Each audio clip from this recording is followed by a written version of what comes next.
पंचदशी ग्रंथ में ध्यान दीप प्रकरण और इस ध्यान दीप प्रकरण में आज श्लोक नंबर है 61। तो इस श्लोक की अवतरणिका को देखिए।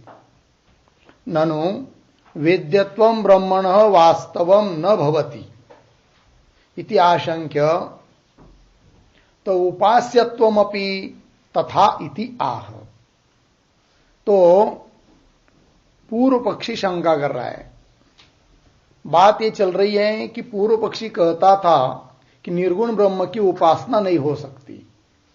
सिद्धांतियों ने सिद्ध करके दिया कि निर्गुण ब्रह्म की उपासना होने के लिए कोई दिक्कत नहीं है, ये कहा।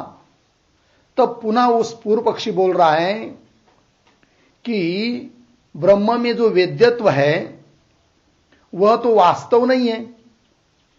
ननु वेद्यत्वं ब्रह्मण वास्तवम न भवति, वास्तविक नहीं है वेद्यत्व, अर्थात ज्ञान का विषय ब्रह्म होता ही नहीं है। उसको मय के रूप में, अहम के रूप में जानना है, वो बात ठीक, किंतु वो वेद्य नहीं है। तो वेद्यता बताई जाती वो वास्तविक नहीं है, ये शंका। तब सिद्धांती कह रहे हैं इति आशंक्य, तो सिद्धांती कह रहे हैं हम भी ब्रह्म को जो उपास्य बोल रहे हैं तो उपास्यत्व भी ब्रह्म में वास्तविक है, हमारा कहना थोड़ी है।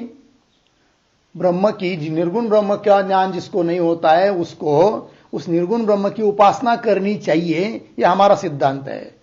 किंतु इसका मतलब ये थोड़ी है कि ब्रह्म में उपास्यत्व धर्म कोई वास्तविक है, ये हम भी कहां कहते हैं। कौन कह रहे? सिद्धांती। तो जैसे वेद्यत्व धर्म वास्तविक नहीं है वैसे उपास्यत्व धर्म भी वास्तविक नहीं है। ननु वेद्यत्वं ब्रह्मण वास्तवं न भवति इति आशंक्य उपास्यत्वमपि तथा, है कि नहीं? तथा मतलब अवास्तवम इति आह, इस बात को कह रहे हैं। अवास्तवी वेद्यता दुपास्यत्वं तथा न के वृत्ति व्याप्तिर्वेद्यता दुपास्यत्वेपि तत्समम्।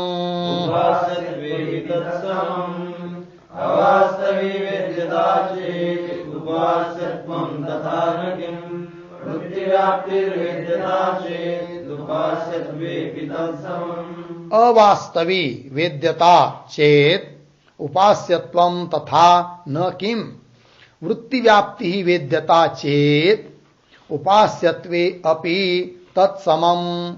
अन्वय। वेद्यता अवास्तवी चेत उपास्यत्वम किम तथा न, किम तथा न। नीचे वृत्ति व्याप्ति ही वेद्यता चेत उपास्यत्वे अपि तत्समाम। ठीक है, देखो भाई अर्थ। वेद्यता अवास्तवी चेत, यदि पूर्व पक्षी बोलता है कि ब्रह्म में जो वेद्यता कही जाती है वो वास्तविक नहीं है, अवास्तविक है कि नहीं? क्योंकि ब्रह्म ज्ञान का विषय बनता ही नहीं है, क्योंकि वो स्वयं ज्ञान स्वरूप है। तो वेद्यता अवास्तवी चेत, तब सिद्धांती कह रहे उपास्यत्वम किम तथा न, क्या उपास्यत्व वैसा नहीं है क्या? अर्थात अवास्तव नहीं है क्या? अर्थात अवास्तव ही है, अर्थात वास्तव नहीं है। मतलब उपास्यत्व धर्म ब्रह्म में सचमुच है ये बात नहीं है, वो भी झूठा ही है। उसका बोध होना इसमें तात्पर्य है, उसके लिए वो प्रक्रिया मात्र है, ये कहना है। तो उपास्यत्वम किम तथा न, वैसा नहीं है क्या? अर्थात वैसा ही है, अर्थात अवास्तव है। तो कैसे? तो बता रहे। तो वेद्यता क्या होती है ब्रह्म में? तो बता रहे वृत्ति व्याप्ति वेद्यता चेत। वृत्ति की व्याप्ति वो दो होता है, वृत्ति व्याप्ति फल व्याप्ति। तो फल व्याप्ति तो ब्रह्म में है ही नहीं है, केवल वृत्ति व्याप्ति है। और वो वृत्ति व्याप्ति भी किस लिए?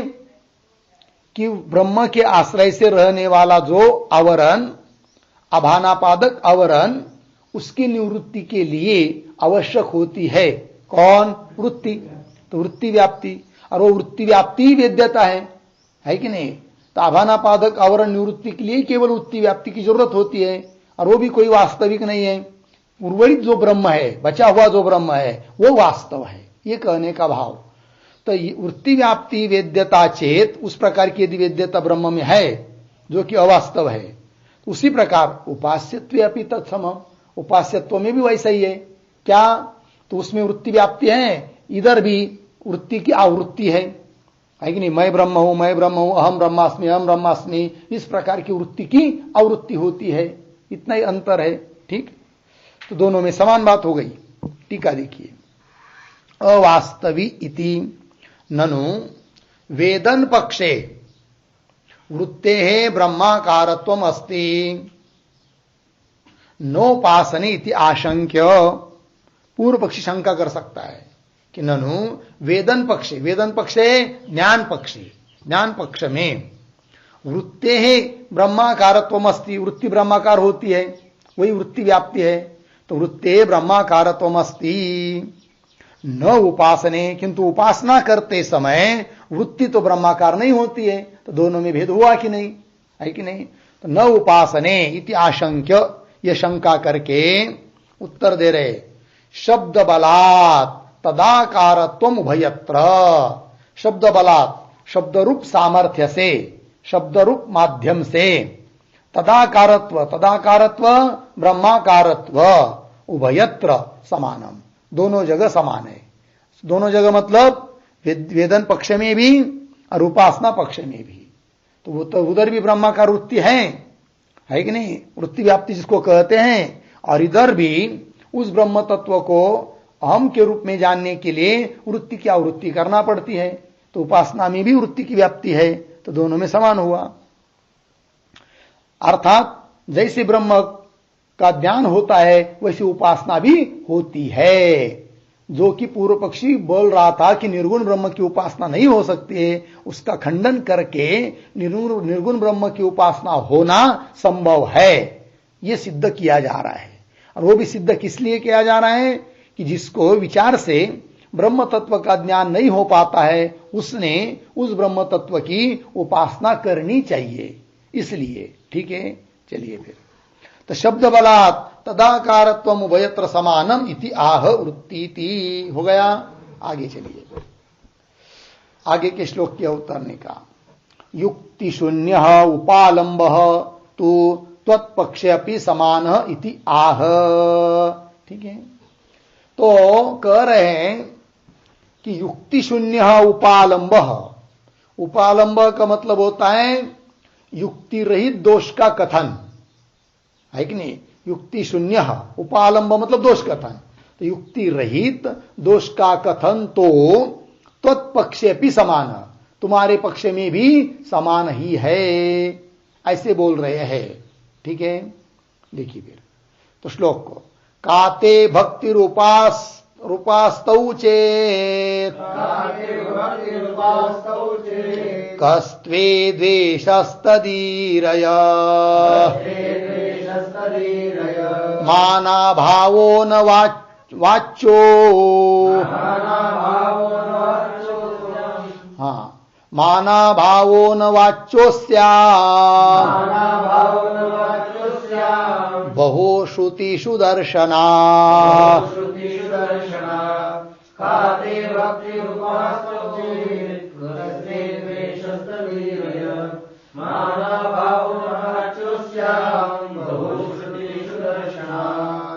का, ठीक है ना, का ते भक्ति ही, तो ऊपर अवतरने का में आया था ना, युक्ति शून्य उपालंब तु त्वत्पक्षेपि, त्वत्पक्षेपि सिद्धांत पक्षेपि समान इति आह।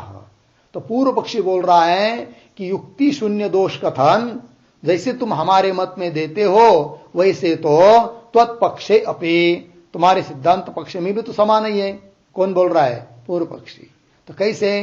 तो देखिए, तो का ते भक्ति उपास्तौ चेत कह ते द्वेषः तद ईरय मानाभाव न वाच्य अस्याम बहुश्रुतिषु दर्शनात्। ठीक है, अन्वय।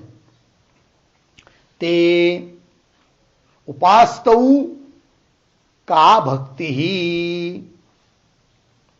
ते उपास्तौ का भक्ति ही, चेत ते कह द्वेषः, ते कह द्वेषः, तत्ईरय, तत्ईरय। ठीक, नीचे बहुश्रुतिषु दर्शनात्, बहुश्रुतिषु दर्शनात् अस्याम मानाभावः वाच्यः न। ठीक है, देखो भाई, ते नाम तव, तव अर्थात सिद्धांति न, पूर्व पक्षी बोल रहा है सिद्धांतियों को, ते तव तुम्हारे सिद्धांत के मत में, ते उपास्तौ का भक्ति, उपासना के बारे में तुमको का भक्ति, भक्ति प्रीति, कौन प्रीति है? पूर्व पक्षी बोल रहा है सिद्धांतियों को, है कि नहीं, हे सिद्धांति तुम कह रहे हो कि निर्गुण की उपासना करनी चाहिए और निर्गुण की उपासना होती है, उपासना मतलब भक्ति और भक्ति मतलब प्रीति, तो उस निर्गुण के बारे में जैसे हम लोग सगुण की उपासना करते हैं तो सगुण के प्रति, सगुण ब्रह्म के प्रति बहुत प्रीति होती है, वही भक्ति है। वैसे तुम्हारी कौन सी प्रीति है उस निर्गुण के बारे में, बताओ। ये पंक्ति, ते उपास्तवो का भक्ति ही चेत, का भक्ति ही चेत, ऐसा प्रश्न कर रहा है कौन? पूर्व पक्षी सिद्धांतियों को। तब सिद्धांति उसी प्रकार का दोष दे रहे पूर्व पक्षी के मत में। क्या कहते हैं? तो ते कह द्वेषः तदीरय, ते तव, सिद्धांति करे पूर्व पक्ष को, तुमको भी कह द्वेषः, कह द्वेष मतलब उपासनी विषय तेरे को कौन सा द्वेष है सांग, बताओ। कौन बोल रहे? सिद्धांति बोल रहे। किसको? पूर्व पक्ष। क्योंकि सिद्धांति कहते हम कह रहे हैं कि निर्गुण की उपासना होती है और तुम कहते हो कि निर्गुण की उपासना नहीं होती है, सगुण की तो मानते हो, निर्गुण की नहीं मानते हो, तो निर्गुण की उपासना विषयक तुमको कौन सा द्वेष है बताओ तो। ठीक है ना? तो दो प्रश्न हुए कि नहीं। इधर से पूर्व पक्ष ने क्या पूछा सिद्धांतियों को कि तुमको उपासना के बारे में कौन भक्ति है, फिर सिद्धांति पूछ रहे उसको, तुमको हे पूर्व पक्षी तुमको क्या उस निर्गुण की उपासना में कौन सा द्वेष है बताओ, क्यों द्वेष करते हो, कहते हो कि निर्गुण की उपासना नहीं होती आदि करके, तो कौन सा द्वेष तुम्हारे मन में भरा हुआ है? ये सिद्धांति पूछ रहे। किसको? पूर्व पक्षी को। ते कह द्वेष, कौन सा द्वेष है? तद ईरय, ईरय कथय, उसको बताओ। ठीक है, फिर नीचे बहुश्रुतिषु दर्शना। अब कदाचित पूर्व पक्षी कहेगा क्या कि निर्गुण की उपासना होने में हमको द्वेष नहीं है, किंतु कोई प्रमाण नहीं है इसलिए हम नहीं मानते। कौन बोलेगा? पूर्व पक्षी। क्या निर्गुण की उपासना के बारे में हमको द्वेष नहीं है तो भी हम नहीं मानते हैं निर्गुण की उपासना। क्यों नहीं मानते हैं? तो कोई उसके लिए प्रमाण नहीं है निर्गुण की उपासना होने में। कौन बोल रहा है? पूर्व पक्षी। तो अब सिद्धांति कहते अरे पगले, तुमको पता नहीं है, ज्यादा शास्त्र का तुम अध्ययन नहीं किया, क्योंकि बहुत श्रुतियों में बताया है निर्गुण की उपासना होती है और तुम कहते हो कि प्रमाण नहीं है। अर्थात प्रमाण है, और यदि प्रमाण है तो निर्गुण की उपासना होने में कोई दिक्कत नहीं। वही कह रहे हैं बहुश्रुतिषु दर्शनात्, अनेक श्रुतियों में देखने को मिलता है निर्गुण की उपासना का विधान हुआ है। इसलिए अस्याम, अस्याम, अस्याम, हाँ, निर्गुण उपासनायाम, उस निर्गुण उपासना में मानाभाव वाच्य न, मानाभाव प्रमाणाभाव वाच्य न, प्रमाण का अभाव है ऐसा कह नहीं सकते। अर्थात प्रमाण है क्योंकि अनेक श्रुतियों में बताया है कि नहीं। चलिए टीका, काति इति ननु निर्गुण उपासने प्रमाणम नास्ति इति आशंक्य। पूर्व पक्षी यदि कहता है कि निर्गुण की उपासना करने में प्रमाण नहीं है, तो निर्गुण उपासने प्रमाणम नास्ति इति आशंक्य, तो उत्तर दे रहे अनेकासु श्रुतिषु उपलभ्यमानत्वात् मैवं मा एवं इति आह। अनेक श्रुतियों में उपलभ्यमान है, प्रतीत होती है, विधान हुआ है किसका? निर्गुण उपासना का। इसलिए उपलभ्यमानत्वात् मैवं मा एवं, अर्थात प्रमाण नहीं है ऐसा तू मत बोल, अर्थात प्रमाण है। हो गया, आगे चलिए। बहुश्रुतिषु दर्शनात् इति उक्तम अर्थम युरुणोति। ठीक है ना। अब अभी ऊपर कहा कि नहीं, अनेक श्रुतियों में देखने को मिलती है, अर्थात निर्गुण उपासना का विधान देखने को मिलता है। तो कहां मिलता है? तो उदाहरण के रूप में कुछ 2-4 जगह बताओ, तब स्पष्टीकरण कर रहे ग्रंथकार। बहुश्रुतिषु दर्शनात्, अनेक श्रुतियों में देखने को मिलता है। ये जो कहा ऊपर, इति उक्तम अर्थम युरुणोति, उस कहे हुए अर्थ का ही विवरण कर रहे ग्रंथकार। उत्तरस्मिन् स्थापनीये शैव्य प्रश्नेऽथ काठके माण्डुक्यादौ च सर्वत्र निर्गुणोपास्तिरीरिता।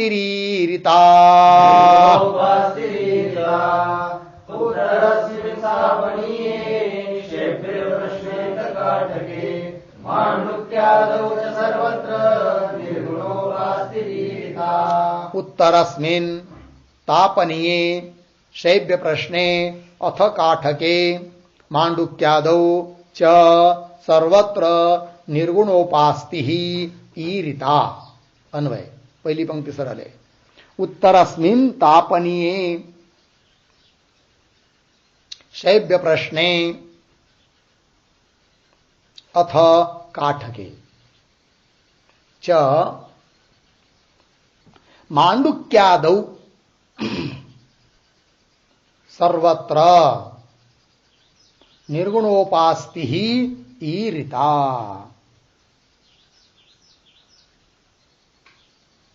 ठीक है, देखो भाई, उत्तरस्मिन् तापनीये, उत्तरस्मिन् तापनीय नुष्य उत्तर तापनीय उपनिषद है, उस उपनिषद में भी बताया है।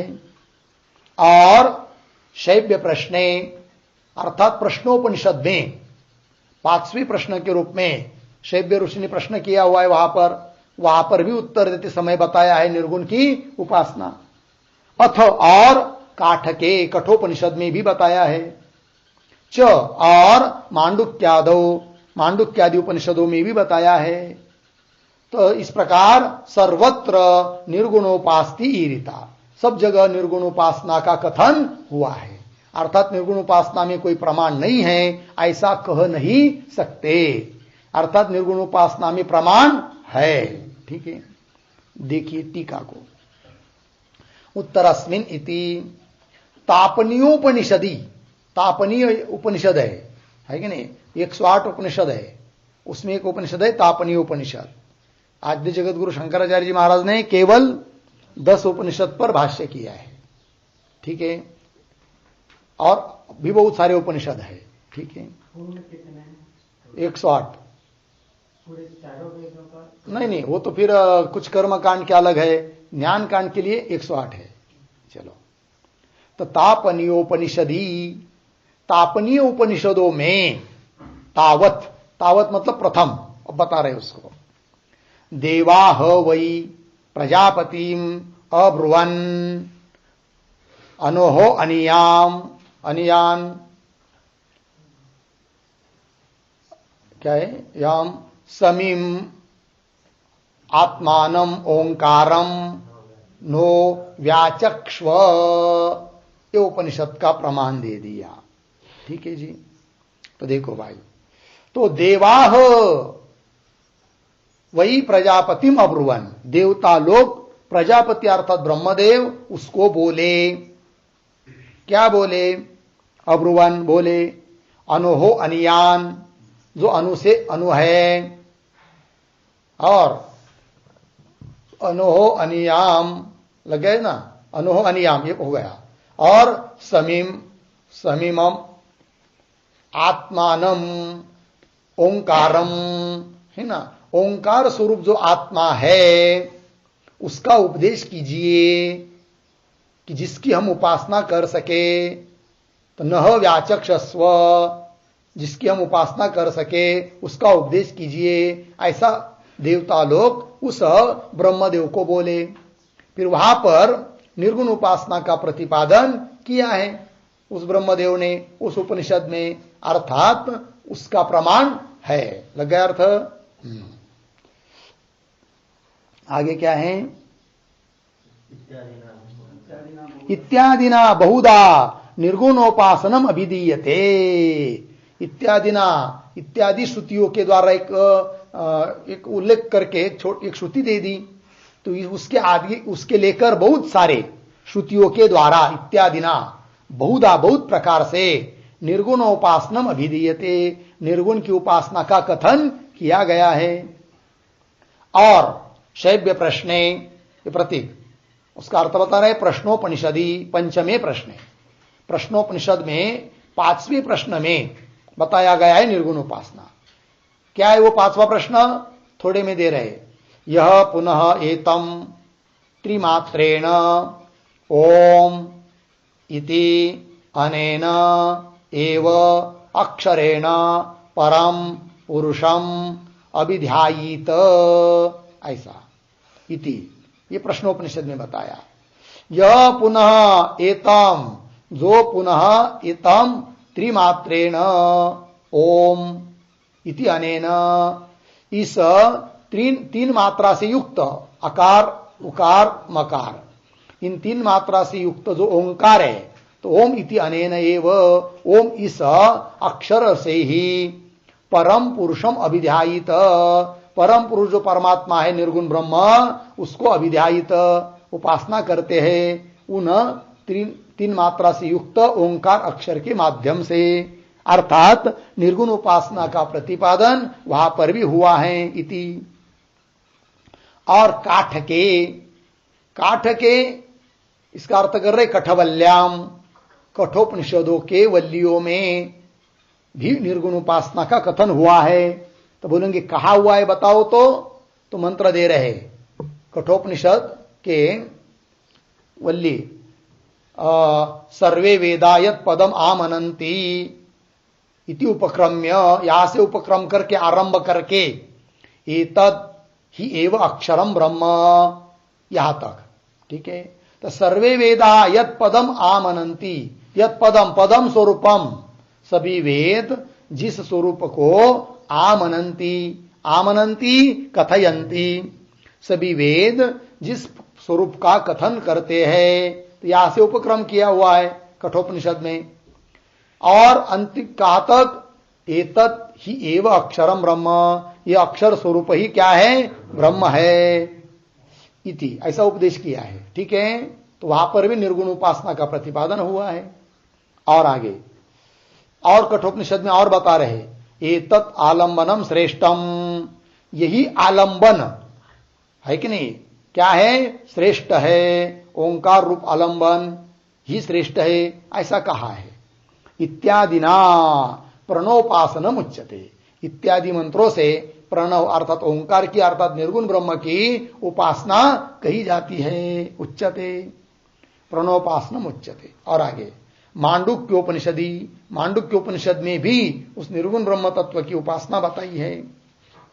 कहां पर? ओम इति एतत् अक्षरम इदम सर्वम, ओम यह जो अक्षर स्वरूप परमात्मा है वही सब कुछ है, ऐसा बताया है मांडुक्योपनिषद में। इत्यादिना अवस्थात्रयातीत तुरीय उपासनम एव अभिधीयते इत्यर्थः। इत्यादि मंत्रों के द्वारा अवस्थात्रयातीत, 3 अवस्था है कि नहीं, जागृत स्वप्न सुषुप्ति, उससे अतीत अवस्था है कि नहीं। तो अवस्थात्रयातीत जो तत्व है, तुरीय तत्व, ब्रह्म तत्व, चतुर्थ जिसको कहते हैं, साक्षी रूप तत्व, तो तुरीय, उस तुरीय तत्व की, साक्षी तत्व की उपासना ही अभिधीयते, कथन की जाती है। लगा अर्थ? हाँ। आदि शब्दे न, तो आदि शब्द आया है कि नहीं मूल में, मांडुक्यादौ, तो वहां पर आदि शब्द आया। तो आदि शब्द से क्या लेंगे? तो बता रहे तैत्तिरीय मुंडकादयः गृह्यन्ते, अर्थात तैत्तिरीय उपनिषद में भी बताया है और मुंडक उपनिषद में भी बताया है। कहने का तात्पर्य निर्गुण उपासना के बारे में बहुत जगह उल्लेख हुआ है, अर्थात प्रमाण है। तो प्रमाण नहीं है इसलिए निर्गुण उपासना संभव नहीं, ऐसा पूर्व पक्षी का कहना उचित नहीं है। अपितु निर्गुण उपासना के बारे में बहुत सारे प्रमाण है, अतः निर्गुण उपासना होने में कोई प्रतिबंध नहीं है। चलिए अब आगे के श्लोक क्या उत्तरने का। ननो निर्गुणोपासनम कथम अनुष्ठेयम इति अतः आह। अब पूर्व पक्षी बोल रहा है कि निर्गुण की जो उपासना है उस उपासना का अनुष्ठान कैसा करना चाहिए, अब वो बताओ। तो बता रहे हैं अनुष्ठान प्रकारोस्या पंचीकरण ईरितः ज्ञान साधन में तच्चेत नीति के नात्र वारित।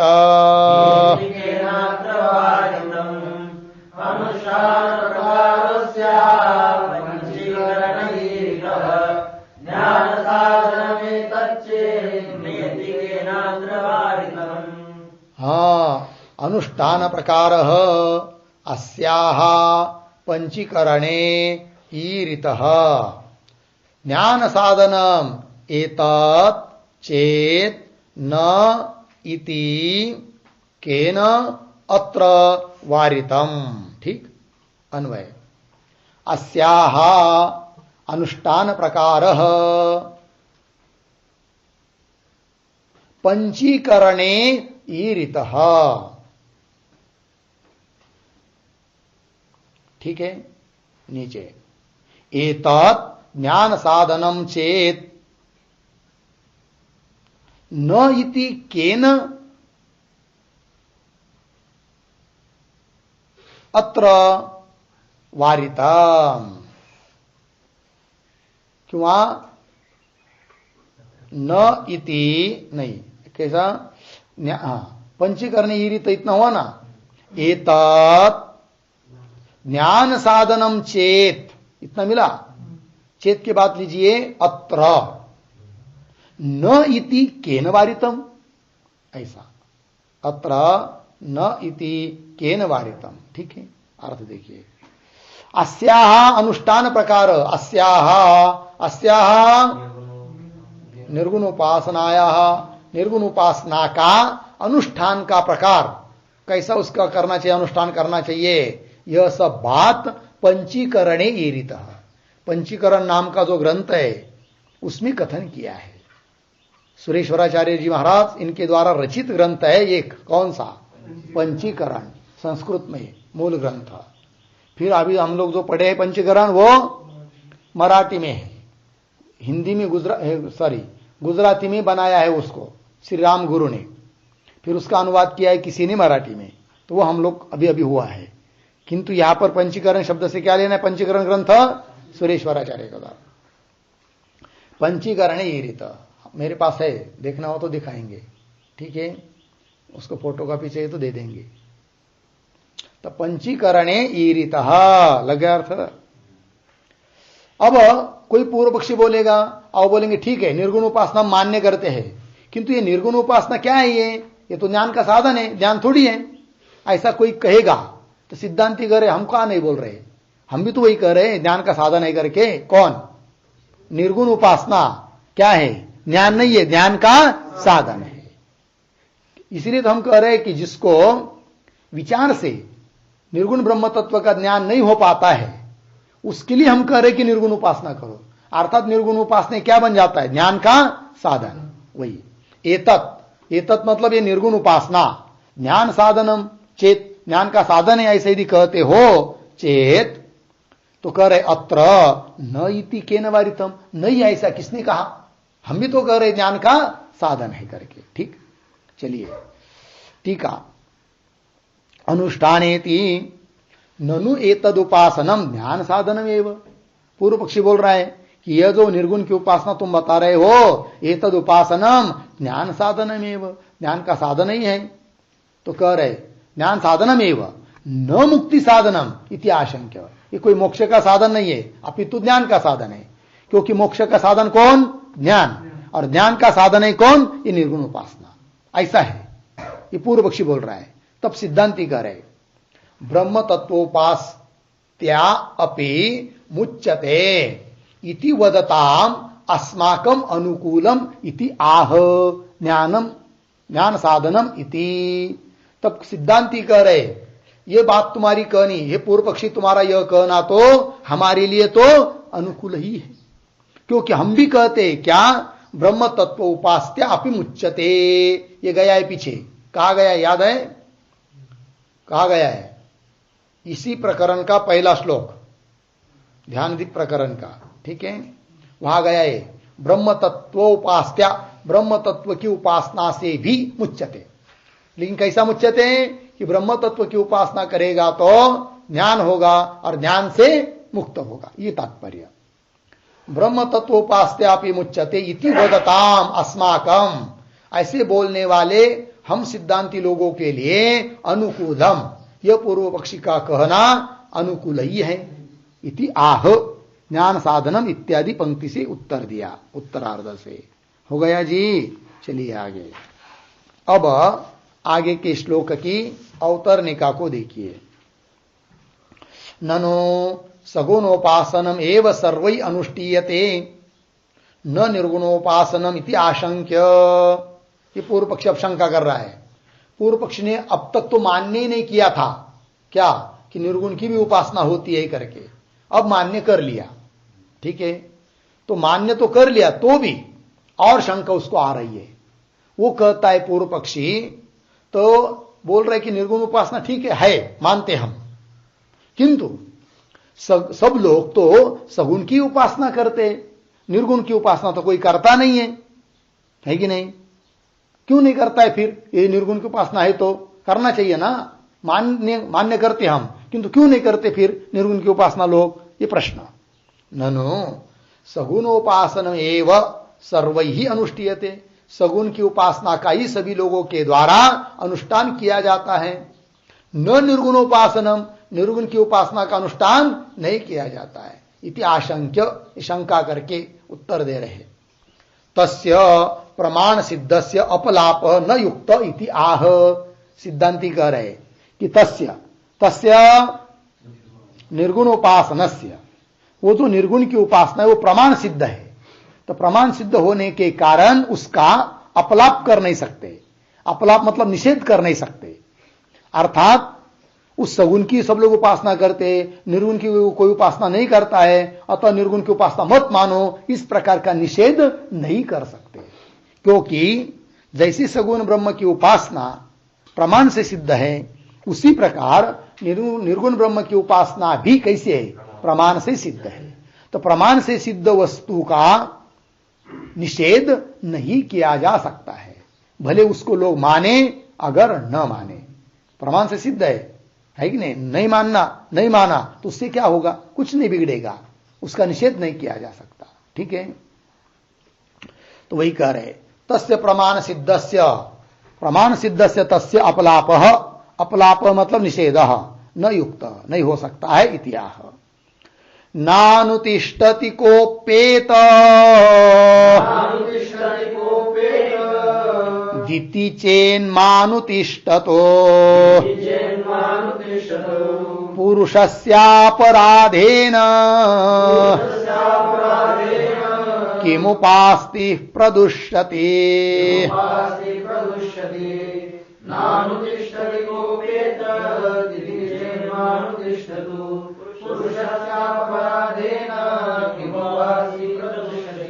न अनुतिष्ठति कह अपि एतत् इति चेत मा अनुतिष्ठतु पुरुषस्य अपराधेन किम उपास्ति प्रदुष्यति। ठीक है, देखो भाई अन्वय। कह अपि एतत् न अनुतिष्ठति इति चेत मा अनुतिष्ठतो, नीचे सरल है, पुरुषस्य अपराधेन किम उपास्ति प्रदुष्यति। हो गया। देखो भाई अर्थ, कह अपि मतलब कोई भी व्यक्ति, कोई भी मनुष्य, एतत् मतलब इस निर्गुण उपासनम, न अनुतिष्ठति इस निर्गुण की उपासना का अनुष्ठान कोई नहीं करता है, इति चेत ऐसा पूर्व पक्षी बोल रहा है। सिद्धांती कहते मां अनुतिष्ठतु, नए अनुष्ठान करते तो मत करने दो।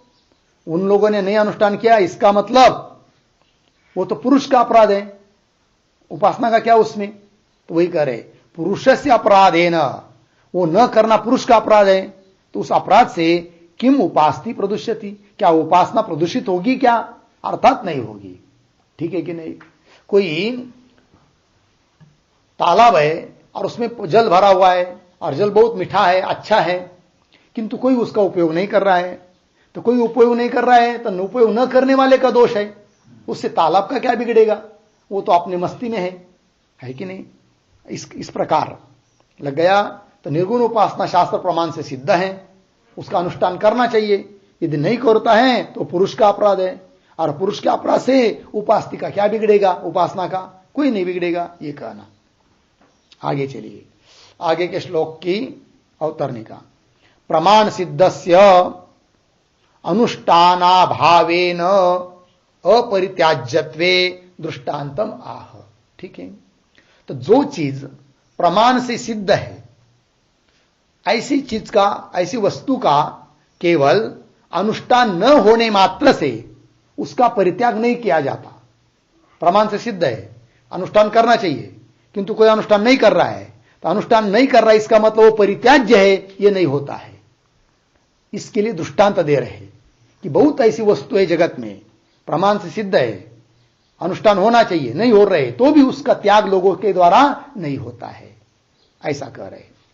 प्रमाण सिद्धस्य अनुष्ठानाभावेन, केवल अनुष्ठान के अभाव मात्र से अपरित्याज्यत्वे, परित्याग करने उचित नहीं है, इस बारे में दृष्टांतम आह। इतोप्यतिशयं मत्वा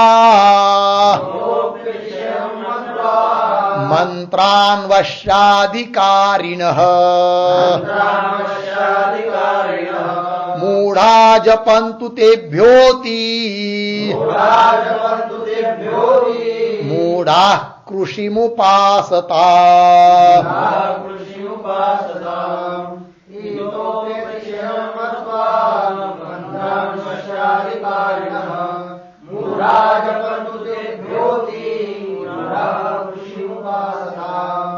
न नहीं, इतः अपि अतिशयं मत्वा मंत्रान् वश्याधिकारिणः मूढ़ाः जपन्तु तेभ्यः अतिमूढ़ाः कृषिम उपासताम्। ठीक अन्वय। इतः अपि अतिशयं मत्वा मूढ़ाः वश्याधिकारिणः मंत्रान्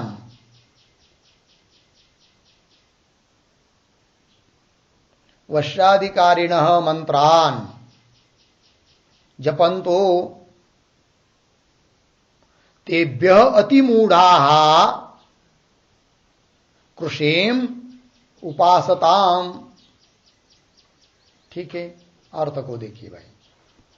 तो सिद्धांती कह रहे पूर्व पक्षी को, तो हे पूर्व पक्षी, तुम सगुण ब्रह्म की उपासना को तो मानते हो, उसके लिए शास्त्र प्रमाण भी है और उसका अनुष्ठान बहुत सारे लोग करते भी हैं, किंतु कोई कोई लोग उस सगुण ब्रह्म की उपासना का अनुष्ठान नहीं करता है। कोई कोई कौन कि जो उस सगुण ब्रह्म की उपासना से भी किसी दूसरी उपासना में विशेषता मानता है, वो उसमें लग जाता है और सगुण ब्रह्म का उपासना का अनुष्ठान नहीं करता है। इसका मतलब सगुण ब्रह्म की जो उपासना है उसका त्याग किया जाता है क्या? नहीं किया जाता है। अरे भाई देखो, इतना बड़ा व्यक्ति वो नहीं कर रहा है सगुण ब्रह्म की उपासना, वो तो दूसरे किसी मंत्र का अनुष्ठान कर रहा है, वशीभूत करने के मंत्र, श्री विद्या मंत्र आदि आदि के अनुष्ठान कर रहा है, तो चलो भाई सगुण ब्रह्म उपासना को छोड़ देंगे, ऐसा कोई कहता है क्या? नहीं छोड़ा जाता है, भले अनुष्ठान नहीं कर रहा है। और जो वशीभूत करने के लिए मंत्र होते हैं उसका अनुष्ठान जो लोग करते, जप करते हैं, सभी लोग उसका अनुष्ठान करते हैं क्या? नहीं। कोई अत्यंत मूढ़ लोग कि जिसको वो भी समझ में नहीं आता है, वो तो खेती आदि ही करते हैं, उसकी उपासना करते हैं। फिर वो वशीभूत करने वाला जो मंत्र है उसका जप करने वाला व्यक्ति ये सोचता है क्या? देखो भाई इतने लोग तो सारे खेती कर रहे हैं, कुछ भी नहीं कर रहे, इस उपासना का वशीकरण भूत मंत्र का जप नहीं कर रहे, हम क्यों करें, छोड़ देते, ऐसा करता है क्या? नहीं करता है। लग गया। उसी प्रकार निर्गुण उपासना जो कि शास्त्र प्रमाण से सिद्ध है, तो भले बहुत लोग उसका अनुष्ठान नहीं कर रहे हो, इसका मतलब उसका त्याग करना चाहिए, यह बात नहीं है। लग गया पंक्ति? देखो श्लोक में इतः अपि, इतः अपि करते हैं सगुण उपासनातः अपि, सगुण उपासना से भी अतिशय मत्वा विशेषता देखकर क्या मूढ़ लोग वशाधिकारिण मंत्रान जपंतु, है कि नहीं? वशीभूत करने के लिए कारण जो मंत्र है श्री विद्या मंत्र आदि, उस मंत्र का जप करते हैं। और तेभ्य अतिमूढ़, उनसे भी अतिशय मूढ़ लोग कृषि उपासना खेती बाड़ी करते हैं, है कि नहीं? इसका मतलब उस वशीभूत करने वाले मंत्र का जप वो व्यक्ति छोड़ता है क्या? नहीं छोड़ता है। लग गया अर्थ?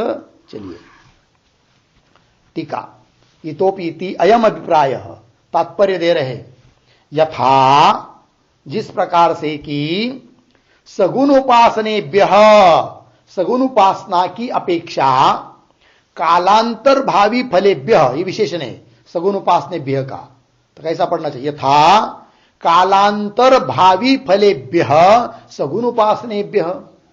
सगुण की उपासना कैसी है कि जिसका फल कालांतर में मिलता है, तुरंत नहीं मिलता है। सगुण ब्रह्म की उपासना करेंगे तब ये शरीर सब मरेगा, तब उसके बाद उसको सलोकता, समीपता, सायुज्यता आदि आदि करके मुक्ति आदि मिलेगी, उन लोगों की प्राप्ति होगी। तो फल कैसा है उसका? कालांतर में मिलने वाला फल है। ठीक है। फिर कोई व्यक्ति सोचता है अरे भाई सगुण ब्रह्म की उपासना क्यों करे, बहुत देर के बाद फल मिलता है, ऐसे हम उपासना करेंगे दूसरी किसी कि जिसका फल तुरंत है, तो फिर वो श्री विद्या आदि मंत्र का जप करने में लग जाता है, वशीभूत करने के मंत्र। ठीक, चलिए, यथा कालांतर भावी फलेभ्य सगुण उपासनेभ्य, उन सगुण उपासना की अपेक्षा वशाधिकारी मंत्रेशु, है कि नहीं, वशीभूत करने के लिए कारणभूत कुछ मंत्र होते हैं, बहुत सारे लोग ऐसे मंत्रों का जप करते हैं, किंतु मुमुक्षु को उधर ध्यान भी नहीं देना चाहिए। जो लोग इस प्रकार के आघुरी मंत्र आदि का अनुष्ठान करते हैं वो भले दुनिया में कुछ दिन के लिए, कुछ काल तक प्रसिद्ध हो जाएंगे, उनके पास धन भी बहुत आ सकता है, कदाचित लोग संग्रह भी हो सकता है, किंतु उनकी सद्गति नहीं होती है कि नहीं? हो तो हो, नहीं तो इस जन्म में ही दुर्गति होती है, अगली बात तो बहुत दूर है, और ऐसे व्यक्ति को मोक्ष भी प्राप्त नहीं होता है। इसलिए उस मंत्र के तरफ नहीं देखना चाहिए। करना चाहिए क्या? ब्रह्म तत्व का ही विचार करना चाहिए। अहम ब्रह्मास्मि ज्ञान कैसा होगा? यदि उसमें कोई प्रतिबंध है, ज्ञान नहीं हो पा रहा है, तो निर्गुण की उपासना करो। वो भी नहीं बन पा रही है तो सगुण ब्रह्म की उपासना करो, ये बात है। किंतु इसका मतलब यह नहीं कि निर्गुण ब्रह्म तत्व का ज्ञान का लिए भी प्रयत्न किया करने का सामर्थ्य है तो भी उसको छोड़कर वो वशीभूत करने आदि मंत्र में लग जाना, ये उचित बात नहीं है, यह अर्थ। तो चलिए भाई, तो कालांतर भावी फलेभ्य सगुण उपासनेभ्य वशाधिकारी मंत्रेशु, उनमें क्या विशेषता है? आयिक फल प्रदत्वम अतिशयम बुद्ध्वा, ये उसमें अतिशय है, अतिशयता है, श्रेष्ठता है। श्रेष्ठता मतलब ऐसी श्रेष्ठता नहीं है कि वो मोक्ष के लिए कारण है आदि आदि करके, ऐसा नहीं समझना। क्या विशेषता देखता है वो? अतिशय देखता है, विशेषता। अतिशय मतलब विशेषता क्या? कि उसमें तुरंत फल है, और सगुण ब्रह्म की उपासना करेंगे तो उसका फल कालांतर में। ये आयिक फल प्रदत्व, ये विशेषता है। आयिक मतलब इस लोक में ही फल देने वाली होती है, वश्याधिकारी मंत्र का जप। आयिक फल प्रदत्वम अतिशयम बुद्ध्वा, बुद्ध्वा ज्ञात्वा मूढ़ानाम तद मंत्र जपादो प्रवृत्तोवपि, मूढ़ों की उन मंत्र जपों में, मंत्र आदि के जप में प्रवृत्ति होने पर भी, प्रवृत्तोवपि विवेकी भी सगुणोपासनम न परित्यज्यते, किंतु जो विवेकी लोग है अर्थात शास्त्र संस्कार से युक्त जो लोग हैं वे सगुणोपासनम न परित्यज, उनके द्वारा सगुणोपासनम न परित्यज्यते, सगुण की उपासना का परित्याग नहीं होता है। लग गया? एक बात हो गई, न परित्यज्यते। यथावा कि वह और कह रहे नियम।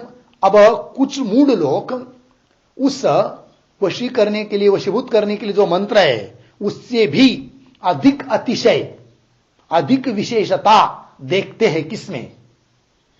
खेती आदि करने में, फिर उसमें लग जाते हैं। इसका मतलब वह वशीभूत करने वाला जो व्यक्ति है, उस मंत्र का अनुष्ठान करने वाला, वो उसको छोड़ता है क्या? नहीं छोड़ता है। वही यथावा नियम अनुष्ठानापेक्षे पक्षेभ्य, यही है ना, नियम अनुष्ठान अपेक्षेभ्य तेभ्य अपि मंत्रेभ्य कृषादो अतिशयम नियम नैरपेक्षम मत्वा मूढ़तराणाम तत्र प्रवृत्तोऽपि तन्मंत्रानुष्ठानम न परित्यज्यते। और एक दृष्टांत दिया, देखो भाई, तो जो लोग उस मंत्र के अनुष्ठान में लगे हुए हैं, वशीकरण के लिए कारणभूत मंत्र, उसके अनुष्ठान में लगे हुए हैं, किंतु उनको भी बहुत सारे नियमों का पालन करना पड़ता है। फिर उनसे भी और जो मूढ़ लोग हैं वे सोचते हैं नहीं भाई हम वो भी नहीं करेंगे, कौन इतना सुबह उठेगा, ठंडे पानी से स्नान करेगा और इतने सारे नियमों का पालन करेगा, उसके अपेक्षा मस्त खाओ पियो मस्ती से रहो, खेती बाड़ी करो, वो ठीक है, वही हमारी उपासना है। ऐसा वो लोग करते हैं, है कि नहीं? और इसका मतलब वो मंत्र का अनुष्ठान करने वाला इन लोगों को देखता हुआ उसका त्याग करता है क्या? नहीं करता है। ज्यादा लोग अनुष्ठान नहीं कर रहे उसका, तो भी वो त्याग नहीं करता है। उस प्रकार निर्गुण उपासना का अनुष्ठान ज्यादा लोग नहीं कर रहे हैं, कोई खदा करता होगा तो भी वो परित्याग करने के लिए योग्य नहीं है, ये कहना ठीक है। पंक्ति देखिए, यथावा नियम अनुष्ठान अपेक्षेभ्य तेभ्य अपि मंत्रेभ्य, नियम से अनुष्ठान की अपेक्षा रखने वाले उन मंत्रों से भी कृषादौ अतिशयम, कृषि खेती-बाड़ी इसमें अतिशय देखने वाले, है कि नहीं? क्या अतिशय? अतिशयम क्या अतिशय? नियम नैरपेक्षम, यह अतिशय कि कोई नियम की जरूरत नहीं है। खेती करने वाले के लिए कोई नियम की जरूरत है क्या? कुछ नहीं है कि नहीं? मन चाहे उठो, मन चाहे खेती में जाओ और खेती का काम करते समय स्नान किया रहे चाहे न रहे, कोई पूछने वाला नहीं है, कोई विधान भी नहीं है, कोई नियम का ये नहीं है। तो कृषादो अतिशयम, अतिशय क्या? नियम नैरपेक्ष, नियम की निरपेक्षता, ये अतिशय। मत्वा मूढ़तरा नाम, अतिशय जो मूढ़ लोग हैं उनकी, तत्र प्रवृत्तो अपि, उस कृषि इत्यादि में प्रवृत्ति होने पर भी, तन मंत्रानुष्ठानम, उस मंत्र के अनुष्ठान को न परित्यज्यते, उस मंत्र के अनुष्ठान का परित्याग नहीं किया जाता है। लग गया? तथा, ये तो वो दृष्टांत हुए, अब सिद्धांत बता रहे। तथा सांसारिक फलेप्सुनाम, सांसारिक फल की इच्छा करने वाले लोग, ऐसे कौन लोग हैं? सगुण ब्रह्म की उपासना करने वाले लोग। सांसारिक फलेप्सुनाम निर्गुण उपासन अनुष्ठानाभावे अपि, है कि नहीं? सांसारिक फल की इच्छा करने वाले जो लोग की जो सगुण ब्रह्म की उपासना में लगे हुए हैं, ऐसे लोग निर्गुण उपासन अनुष्ठानाभावे भी, निर्गुण उपासना का अनुष्ठान का अभाव उनमें रहने पर भी, न मुक्षुभिः निर्गुणोपासनम त्यज्यते, मुमुक्षु भी निर्गुणोपासनम न त्यज्यते, मुमुक्षु के द्वारा निर्गुण उपासना का त्याग नहीं किया जाता है। लग गया अर्थ? न त्यज्यते इति हो गया। अब चलिए आगे। एवं कुल मिलाकर क्या हुआ? निर्गुण उपासना पहले तो क्या कहा था पूर्व पक्षी कि निर्गुण उपासना हो ही नहीं सकती है, उसको फिर सिद्ध किया है कि नहीं। फिर उसके बाद उसने कहा कि इसके लिए कोई प्रमाण नहीं है, तो प्रमाण भी दे दिया। तब उसने कहा कि कोई ज्यादा लोग इसका अनुष्ठान नहीं करते हैं, इसलिए छोड़ देना चाहिए, तो उसको भी उत्तर दे दिया भले कोई अनुष्ठान नहीं करता हो तो भी उसका त्याग नहीं किया जा सकता है। ये सब बात बताई। अब मूल प्रसंग में आ रहे हैं। एवं प्रासंगिकम परिसमाप्य प्रकृतम अनुसरति। ठीक है, इस प्रकार प्रसंग प्राप्त जो बातें आई थी उसको परिसमाप्त करके अब प्रकृतम अनुसरति। प्रकृत क्या चल रहा था? निर्गुण उपासना करनी चाहिए। जिसको विचार से ज्ञान नहीं होता है उसने निर्गुण उपासना करनी चाहिए, ये प्रकृत प्रसंग चल रहा था मूल में। बीच में वो इधर की बातें आई, उसका समाधान कर दिया। अब उस प्रकृत में आ रहे हैं, मूल प्रसंग में आ रहे हैं। प्रकृतम अनुसरति। तिष्ठन्तु मूढ़ा प्रकृता निर्गुणोपास्तिरीर्यते विद्यैक्यात् सर्वशाखास्थान्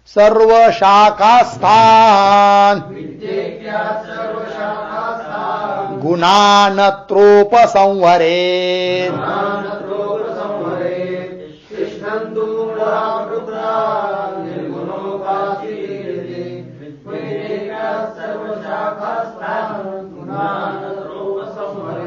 तिष्ठन्तु मूढ़ाः प्रकृता निर्गुणोपास्ति ईर्यते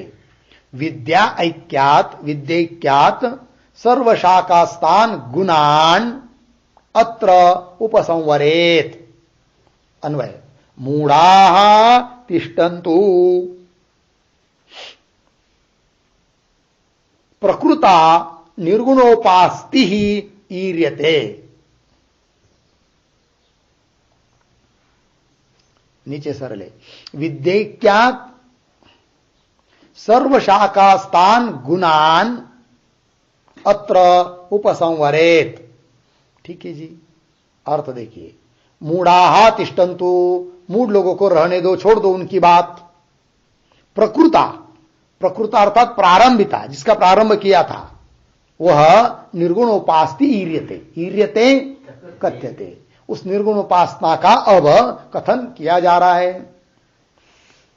तो कथन करने के लिए कह रहे हैं कि विद्यैक्यात्, विद्या एक ही होने के कारण, विद्या मतलब निर्गुण उपासना।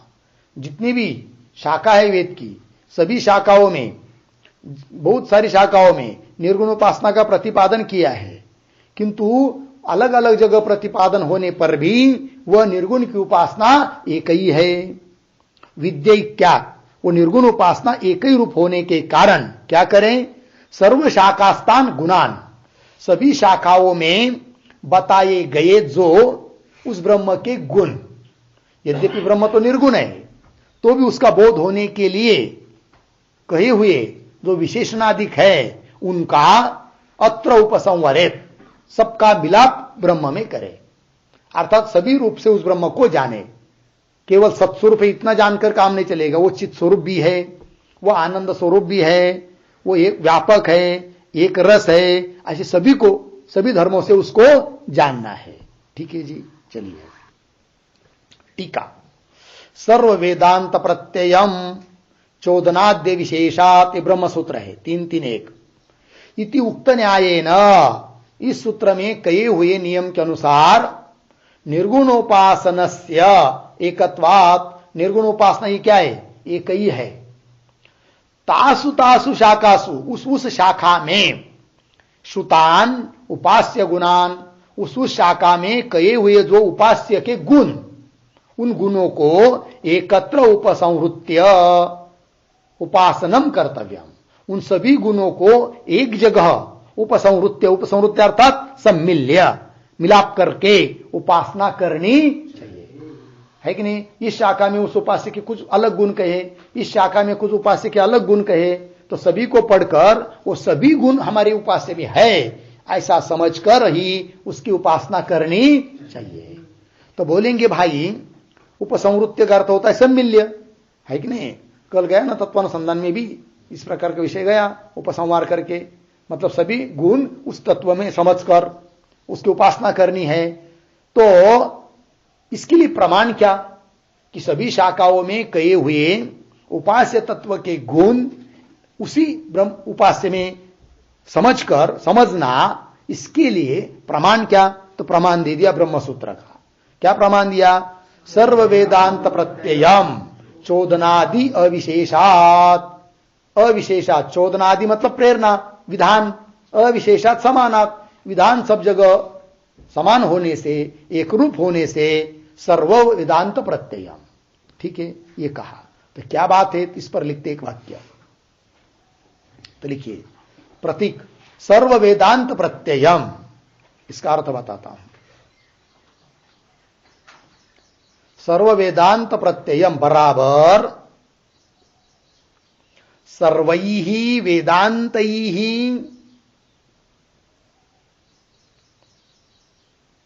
सर्वैहि वेदान्तैहि प्रत्ययम,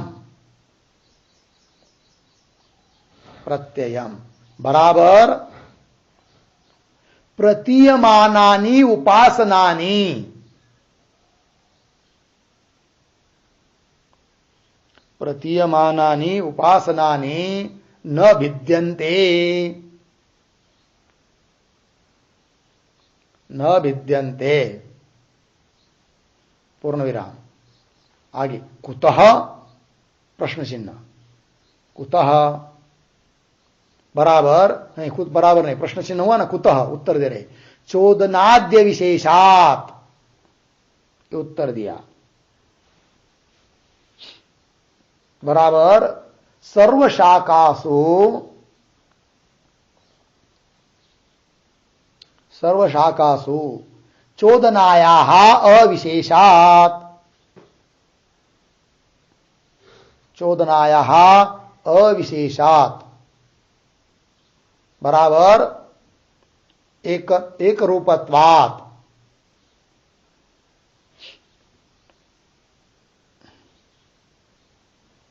एक रूपत्वात्। ठीक है, अर्थ देखिए सर्व वेदांत प्रत्ययम मतलब सर्वई वेदांत ही, सभी वेदांतों के द्वारा जो प्रत्यय, प्रत्यय मतलब यहां पर प्रत्यय शब्द का अर्थ प्रतीयमानानि उपासनानि, सभी वेदांतों के द्वारा, उपनिषदों के द्वारा, शाखाओं के द्वारा प्रतीयमान जो उपासना है वे सब न विद्यन्ते, भिन्न भिन्न उपासना नहीं है। निर्गुण उपासना जहां भी आई वो एक रूप से ही है। कुतः क्यों? चोदनादि अविशेषात, चोदना मतलब प्रेरणा, विधान, तो सर्व शाखासु चोदनाया अविशेषात, सभी शाखा में चोदना अर्थात विधान एक रूप ही होने से, है कि नहीं? वो विद्या अर्थात निर्गुण उपासना भिन्न भिन्न नहीं है। अतः क्या करना चाहिए? तो अन्य अन्य शाखाओं में जो भी उस उपास्य तत्व के गुण बताए हैं उन सबको उपसंहृत करके मिलकर ये कई उस उपास्य तत्व में समझना चाहिए, तब उसकी निर्गुण की उपासना हो जाएगी। लग गया अर्थ? बस आगे का विचार हम लोग कल करेंगे। ओम पूर्णमदः पूर्णमिदं पूर्णात् पूर्णमुदच्यते पूर्णस्य पूर्णमादाय पूर्णमेवावशिष्यते। ओम शांति।